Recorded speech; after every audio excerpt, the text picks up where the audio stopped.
الله أكبر الله أكبر. الحمد لله الذي أحيانا بعدما أماتنا وإليه النشور.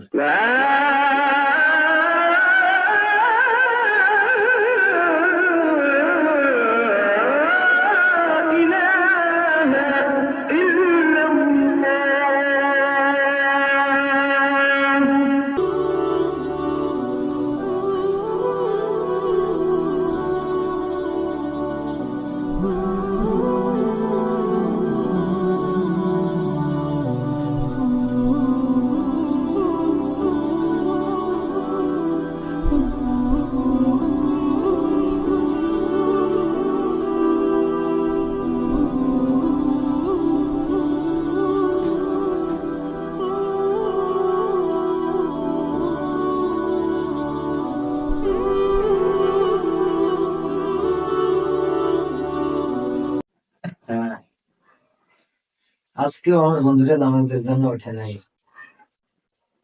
এই নাসিম, ওঠ। এই নাসিম, ডাকো না তো নামাজে যাবি না? ওঠে। না না এই নাসিম, ওঠ। জানো না তো সাজাদ ভাই, চল নামাজে যাই। এই শীতের সকালে কেউ নামাজ মাস পড়ে? এই শীতের সকালে ঘুমাবো আরামে কম্বলের ভিতরে ঢুকে।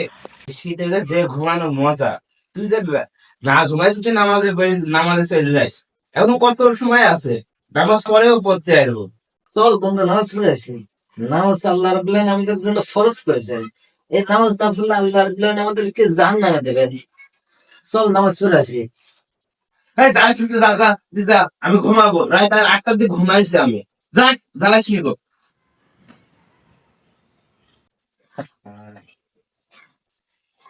আমার বন্ধু আজকেও নামাজে গেল না। কিভাবে যে এই ছেলেটাকে আমি নামাজ বানাই। ইয়াদ আছে?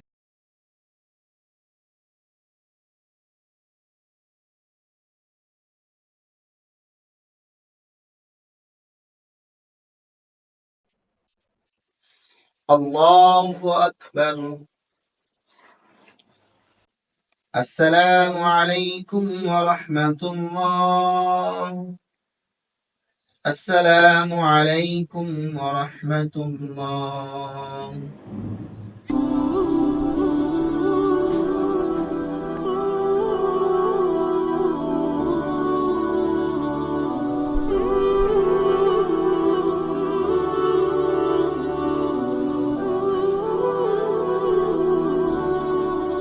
আসসালামু আলাইকুম সাহেব। وعليكم السلام. কেমন আছেন? আলহামদুলিল্লাহ। আসলে ইমাম সাহেব, আমি তো নামাজ পড়ি, কিন্তু আমার বন্ধুটা একদম নামাজ পড়ে না। কিভাবে যে ওকে নামাজি বানাবো সেটা আমার বুঝতে পারছি না। আপনি একটু পরামর্শ দেন। আসলে যে যেরকম মানুষ তাকে সেইভাবেই বোঝাতে হবে। যেমন যদি কেউ ব্যবসা করে তাকে ব্যবসা দিয়ে বোঝাতে হবে, যদি কেউ চাকরি করে তাকে চাকরির মাধ্যম দিয়ে তাকে বোঝাইতে হবে, যে খেলাধুলা করতে ভালোবাসে তাকে খেলাধুলার মাধ্যম দিয়েই বোঝাতে হবে, যে পড়াশোনা করে তাকে পড়াশোনার মাধ্যম দিয়ে কিন্তু বোঝাতে হবে। ও আচ্ছা, ঠিক আছে। এক কথায় আপনার বন্ধুকে যেভাবেই হোক নামাজের দিকে আহ্বান করতেই হবে। মানে ও যেটা পছন্দ করে সেইভাবে ওকে দাওয়াত দিতে হবে। জি। আচ্ছা, তাহলে আমি আজকে আসি ইমাম সাহেব। আচ্ছা ঠিক আসসালামু আছে। আলাইকুম। ওয়ালাইকুম আসসালাম।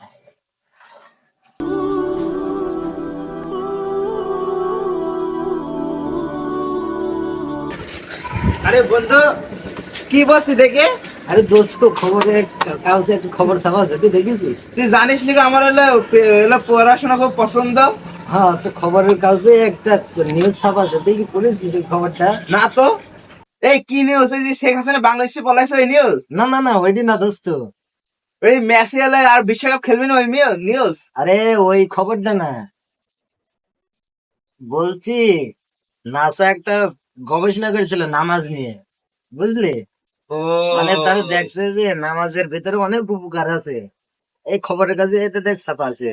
হ্যাঁ, এই যে এই খবর গবেষণা করেছে নামাজ নিয়ে। হ্যাঁ, তারা দেখছে যে নামাজের ভিতরে মানুষের অনেক উপকার হয়। এই নামাজ পড়লে একজন মানুষের শারীরিক ব্যায়াম হয়ে যায়। আমরা যখন সেজদায় যাই এই নামাজের ভেতরে, হ্যাঁ, তখন আমাদের মাথার ভিতরে রক্ত রক্ত চলাচল ক্ষমতা বৃদ্ধি পায়, আমাদের শারীরিক ভাবে অনেক উপকার হয়, মেধা শক্তি বাড়ে। সত্যি নাসা তো নামাজ নিয়ে গবেষণা করেছে, যথা 1 নম্বরে নামাজের ভিতরে শারীরিক ব্যায়াম হয়ে যায়। ঠিকই রে বন্ধু, নামাজ তো এবার তুই পড়তে হবে। দোস্ত, আমরা যদি নামাজ না পড়ি কিয়ামতের দিন আল্লাহ রাব্বুল আলামিন আমাদের কঠিন হিসাব নেবেন। হাদিসে রাসূল সাল্লাল্লাহু আলাইহি সাল্লাম বলছেন, আউয়ালু মা ইউহাসাবু বিহিল আবদু ইয়াউমাল কিয়ামাতিস সালাহ।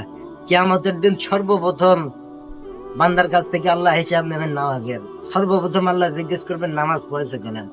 এই নামাজ যদি সাহাবীদের জামানায়, রাসূল সাল্লাল্লাহু আলাইহি সাল্লামের জামানায় কেউ পড়তো না, তাকে মুসলমানই বলা হতো না। তাহলে আমি তুমি যদি নামাজ না পড়ি তাহলে কেমনে মুসলমান থাকলাম বলো তো? আল্লাহ তো এক জায়গায় 2 জায়গায় না, 82 জায়গায় বলছেন নামাজ কায়েম করার কথা। কি মুসলাত, নামাজ কায়েম করে বান্দা। বন্ধু তুমি ঠিকই বলেছ, আল্লাহ তো কিয়ামতের দিন কঠিন হিসাব নেবে। আমার নামাজ পড়াটাই দরকার।